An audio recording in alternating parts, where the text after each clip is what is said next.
Por la señal de la Santa Cruz de nuestros enemigos, líbranos, Señor Dios nuestro, en el nombre del Padre, del Hijo y del Espíritu Santo. Amén. Señor mío y Dios mío, creo firmemente que estás aquí, que me ves, que me oyes. Te adoro con profunda reverencia.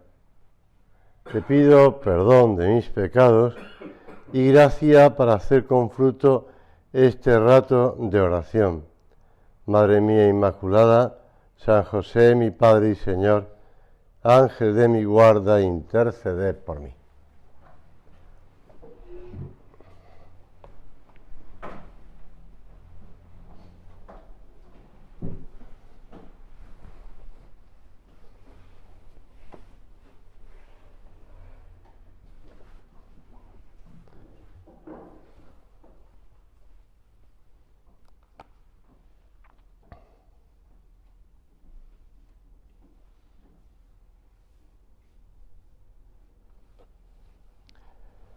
En la sinagoga de Cafarnaúm se va a producir un discurso y unos hechos de capital importancia.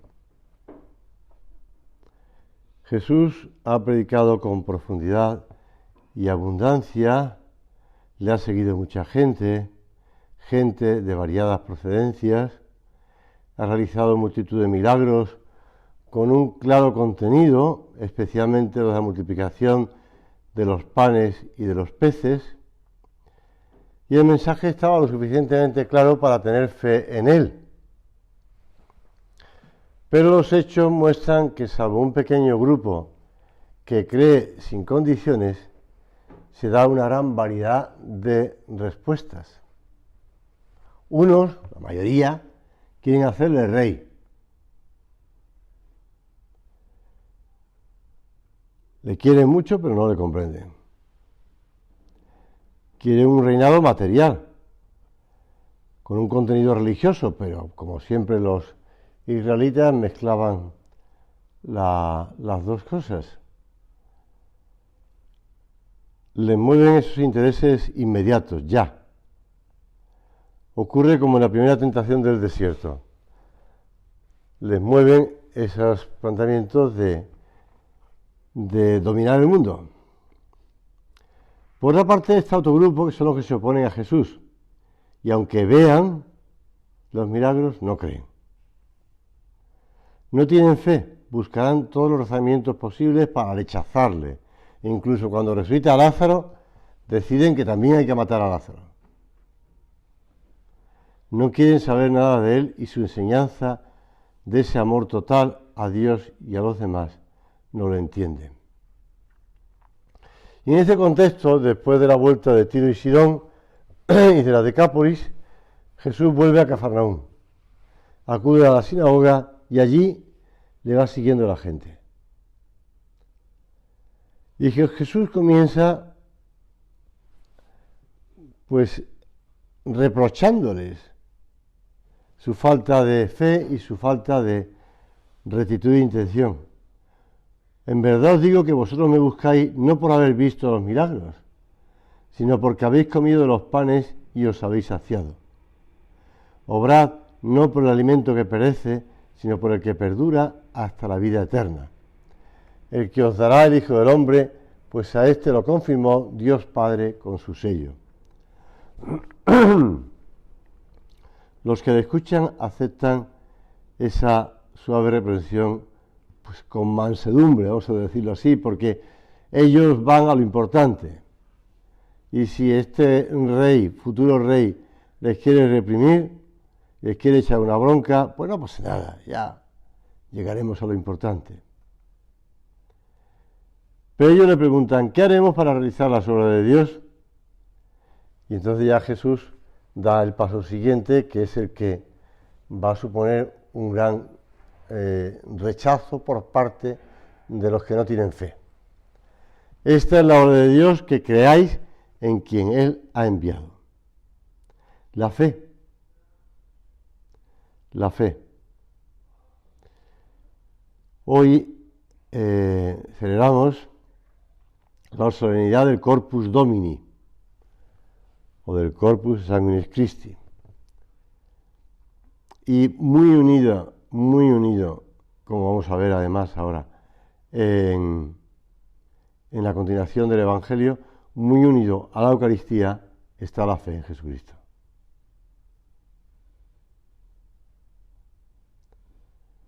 Le dijeron, ¿qué milagro haces tú para que lo veamos y te creamos? Bueno, como si no hubieran visto la multiplicación de los panes y de los peces un día antes. ¿Qué obras realizas tú? Nuestros padres comieron el maná en el desierto, como está escrito, les di a comer pan del cielo. Ese maná que terminaron harto de maná ya, ¿eh? Bueno, porque ¿recuerdas cuando se enfrentaron a Moisés y a Josué y tal, diciéndole, estamos hartos de comer este maná, este pan insulso, que no sabe a nada? En verdad os digo que no os dio Moisés el pan del cielo, sino que mi Padre os da el verdadero pan del cielo. Pues el pan de Dios es el que ha bajado del cielo y da la vida al mundo. El pan del cielo es la doctrina de Cristo. Solo con esto superaremos nosotros las hambres de nuestra alma, que tiene ansias de felicidad, que ha sido creada para el cielo. Los demás, los de las buenas disposiciones, dejan oír su voz y le dijeron, Señor, danos siempre de este pan.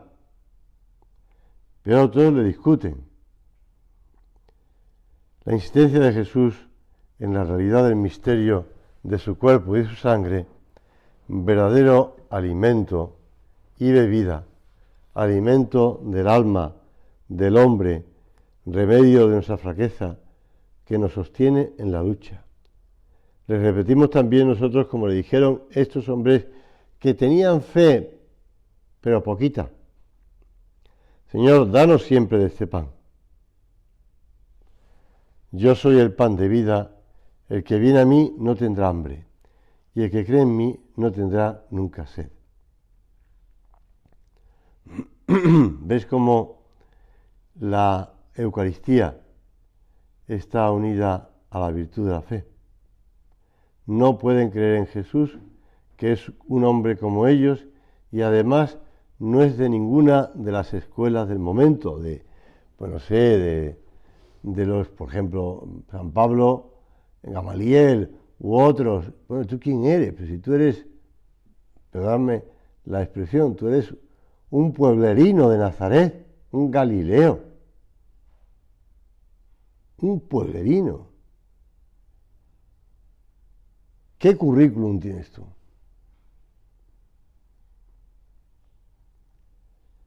Esa gente son los dueños de Dios. Lo usan a su capricho y no pueden entender un amor y una entrega tan totales. No pueden creer en Jesús, que es un hombre como ellos y además no es de ninguna de las escuelas del momento. Jesús lo ve y vuelve a insistir en la falta de fe. Os lo he dicho, me habéis visto y no creéis. No creen. Siguen sin creer, a pesar de los milagros que ven. No esperemos nosotros milagros para creer, porque no vamos a creer con milagros. Podemos sorprendernos, podemos maravillarnos en algún momento, pero no vamos a creer por ello. Es lógico que si había saduceos que no creían en la resurrección, pues reaccionaran ante las palabras de Cristo que les dice a continuación,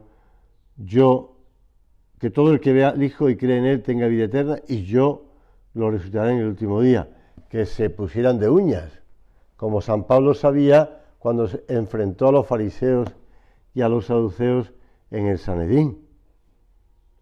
Pero a otros también les molesta. Los apóstoles y discípulos están callados, Los judíos murmuraban de él porque había dicho, yo soy el pan que ha bajado del cielo. Y decían, ¿no es este Jesús, el hijo de José? Ya ves, un pueblerino, de quien conocemos a su padre y a su madre. ¿Cómo ahora dice que ha bajado del cielo? Y como dice, yo lo resucitaré en el último día.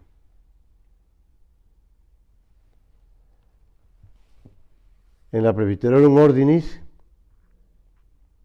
que la citaron el otro día, bueno, no, sin citarla, pero citaron en el Catecismo, el Concilio Vaticano II, nos transformamos en lo que comemos. Y habla del sacramento más excelso, porque contiene todo el bien espiritual de la Iglesia. La Eucaristía, fuente y culmen de toda la vida de la Iglesia. ¿Y nosotros en qué grupo estamos? Porque el Señor nos lo dice con claridad, ¿eh? También vosotros vais a marcharos. Se cuenta que un señor que se acaba de convertir al catolicismo, un tal Hermann Cohen, con H, habiendo entrado un día por la tarde, tirándote de final del siglo XIX y principio del XX, murió en 1918, en la capilla de las Carmelitas en París, que iba con frecuencia, pues porque ahí estaba expuesto el Santísimo Sacramento. Y se puso a adorar a nuestro Señor expuesto en la custodia. Y aquel hombre estaba allí, pues muy recogido, con mucha piedad, sin contar las horas, sin advertir que la noche se acercaba. Era noviembre. Y entonces la hermana tornera, como sabéis, en los conventos de carmelitas son las que pasan a la iglesia cuando hay que preparar pues alguna cosa para la misa o bien para cerrar la iglesia por dentro. Le llega y le dice a este hombre que hay que salir. Y le da un segundo aviso, oiga, que ya hay que cerrar. Y entonces este hombre le dijo, mira, yo miré cuando esas personas que se hallan al fondo de la capilla salgan. Y les dijo la hermana, pues no saldrán en toda la noche. Y aquel hombre le llamó la atención, porque aquellas mujeres, permanecían en adoración durante toda la noche delante del Santísimo. Y aquel hombre, que después fue llamado el ángel del Sagrario, se dirige a casa de un canónigo conocido suyo y le explica que tiene que hacer lo mismo, pero con hombres. Y en ese momento es cuando surge, con dificultades, surge la adoración nocturna masculina. Aparece se unen a él un antiguo diplomático español, el conde Raimundo de Cuer, capitán de una fragata, y una serie de personas. El monseñor le dijo, encuéntreme hombres y les autorizo a imitar a las piadosas mujeres cuya suerte ante el Señor envidia usted. Y aquel promotor de la primera reunión, el 19 de noviembre, pues se le fueron uniendo gente. Y entonces, si tú vas ahora mismo a aquella iglesia, las primeras vigilias se efectuaron no en aquella capilla, sino en el santuario de Nuestra Señora de las Victorias, donde yo he estado rezando y además ante los restos de la Santa Madre Santa Teresita de Jesús, que estaban expuestos en París por la JMJ. Y hay una lápida de mármol colocada en una de las pilastras que dice así, a Nuestra Señora de las Victorias, nuestra protectora, homenaje de gratitud y de amor de las conferencias de San Vicente de Paúl y de la Asociación de la Adoración Nocturna de París, 31 de mayo de 1871. Aquel hombre, fruto de su fe y de su amor a Jesús en la Eucaristía, pues ha hecho tanto bien en todo el mundo, además, en todo el mundo, y sigue habiendo todavía, por supuesto, la adoración nocturna masculina, también la femenina, aunque es más complicado porque las mujeres tienen un poco de miedo de pasar la noche o de volver de noche a casa, ¿no? Pero sigue habiendo. Yo soy el pan de vida, dice el Señor. Vuestros padres comieron el maná del desierto y murieron. Yo soy el pan de vida. El Señor deja las cosas muy claras. El pan bajado del cielo. Ya les había demostrado su poder sobre el pan y sobre su cuerpo. Ahora les anuncia que también a través del pan se va a producir un milagro mayor. No se trata, evidentemente, de una acción caníbal, pero sí de algo real. Se trata de una verdadera comunión con Dios a través de la humanidad. El que tenga fe podrá, de un modo que expondrá más tarde, entrar en comunión de alma y cuerpo con Dios. Y las hambres del alma estarán saciadas.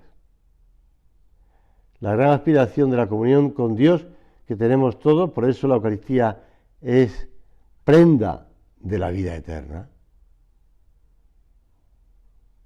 Se inicia cuando en la última cena el Señor actualiza sus palabras. Muchos dejaron de ir con él. Y el Señor le dice, ¿esto os escandaliza? Si vierais al Hijo del Hombre subir a donde estaba antes.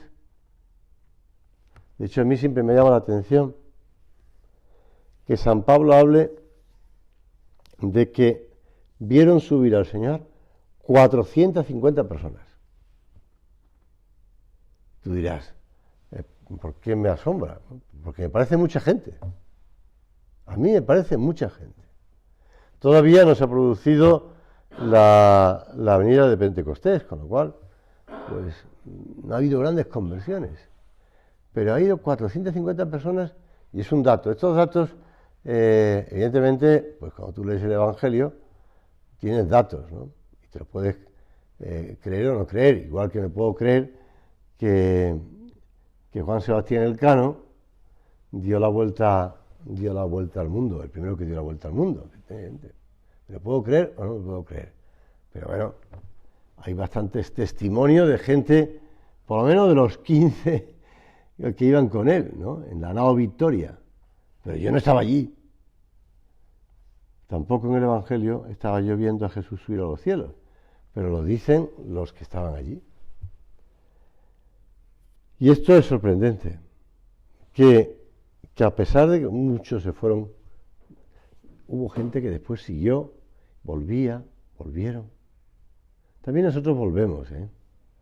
Nos vamos como acostumbrando a tener al Señor en la Eucaristía. Y por ejemplo, ahora con esta solemnidad de hoy y con la octava del Corpus, pues podemos volver al Señor.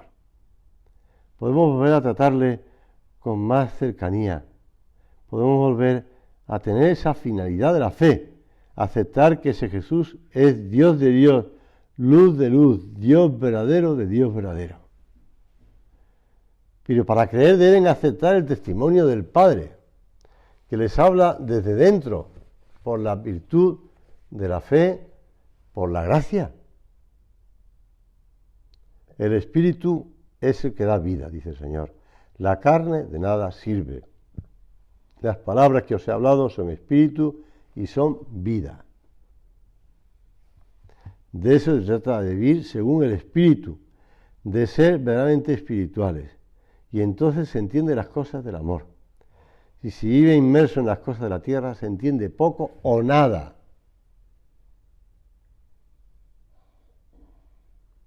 Si voy avanzando en la biografía esta de Ratzinger, ¿no? De Joseph Ratzinger, después Papa, ahora emérito, Benedicto XVI. Y después a raíz del Concilio Vaticano II, él se asusta mucho de cómo hay gente, teólogos conocidos por él, que han trabajado con él, incluso algunos de ellos, él les ha facilitado el que sean la habilitación para la universidad, pues que empiezan a decir todo tipo de absurdos, ¿no? Por no decir otra palabra más fuerte. Y por el contrario, aquel hombre que busca la tranquilidad y se cambia de universidad y se va a la antigua sede del Imperio Romano de Occidente, que es pues Trieste, pues se va allí a una universidad tranquila y ahí está dando clases, tal. Los alumnos le van buscando y van a esa universidad y dice, y es sorprendente la cantidad de gente que te puedes encontrar por la calle de distintos países, te puedes encontrar gente de color, gente de la India, gente de distintos países que van buscando a ese maestro, a ese profesor. Ese profesor que va dando las clases en la universidad, pero que después va todos los días a celebrar misa a tal sitio y celebra misa con una gran piedad, con una gran devoción. Y dice un alumno que estaban convencidos de la fe que estaba sustentando la teología de aquel teólogo, de aquel profesor, de aquel catedrático. Dice, solamente por oírle exclamar o de hablar la palabra Jesús, con la devoción, la piedad con que decía la palabra Jesús, ya eso le situaba en otro plano distinto de Haskin, no quiero decir más nombres, Runner, etcétera, etcétera, etcétera. Ya le situaba en otro plano, muy distinto. Bueno, pues nosotros, ¿cómo le decimos al Señor? Como hemos empezado la meditación, Señor mío y Dios mío, como Santo Tomás, tocamos, creemos. Jesús no le empuja a los apóstoles a marcharse, ni a quedarse. Deben creer. Y aquellos hombres le dicen, sobre todo Pedro, ¿no? Señor, ¿a dónde iremos? Tú tienes palabra de vida eterna. Hemos creído y conocido que tú eres el Santo de Dios. Pedro confiesa su desconcierto, pero a la vez reafirma su fe en que Jesús sabe y puede más. Él solo sabe que unido a Cristo ha experimentado lo que nunca había vivido. Sabe su veracidad, su palabra auténtica. Y tenemos ejemplos en los evangelios de Pedro recriminándole al Señor una cosa, de Pedro que no se lo cree cuando está andando sobre las aguas, de Pedro que se enfada y quiere, pues, bueno, sabemos, pero Pedro lo que hace es creer. Hay una mujer española que era prima carnal de Fernando el Católico, que era dama de honor de Isabel la Católica, fue esposa del contador mayor de Castilla y después fue tía además de San Francisco de Borja y de San Juan de Ribera. Pues cuando murió su marido, ella se retiró de la corte y se estableció en un pueblo de Toledo que se llama Torrijos. Esta mujer empezó a tratar de ayudar a los pobres. Empezó a redimir a los cautivos.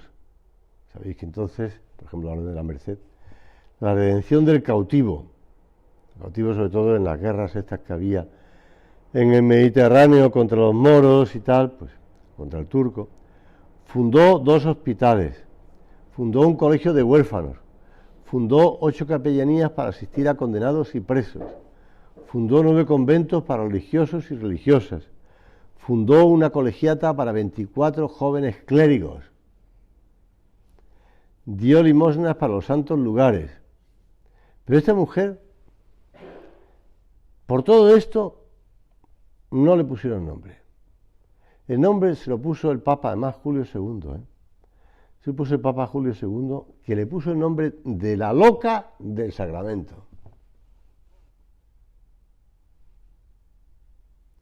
No se refería a los conventos, a los hospitales, a los colegios para huérfanos, a todo el dinero que empleó, 300.000 ducados en redimir al cautivo. No. En su amor a Jesús sacramentado. Y el Papa Julio II decía, el Papa se lo decía a ella, también nos queremos ser hermanos de vuestra cofradía, porque fundó unas cofradías del Santísimo Sacramento en España. Y así os mandamos, en virtud de la santa obediencia, que luego al punto nos asentéis en los libros de vuestra hermandad. Aquella mujer murió paupérrima. Su cuerpo, no sé si lo sabes, se conserva incorrupto en Torrijos, en el monasterio de las Concepcionistas franciscanas.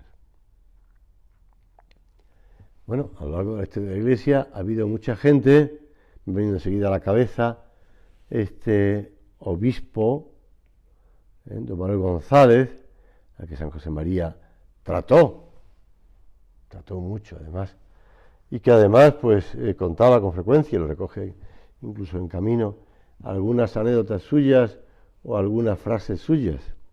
El amor a la Eucaristía, pues aquel hombre pedía ser enterrado al pie del sagrario para acompañar al Señor. Nosotros podemos hacer examen y preguntarnos cómo estamos tratando al Señor, cómo anda la fe, cómo estamos acercándonos a Él, cómo le decimos cosas, cómo pues fomentamos la acción de gracias y la preparación próxima y remota para recibirle, para la cosa más importante que vamos a hacer en el día, en la semana, en el año, en nuestra vida. Vamos a acudir a la Santísima Virgen para en la misa que vamos a celebrar a continuación recibir a su Hijo con esa piedad, con esa devoción con que le recibió ella, su Santísima Madre.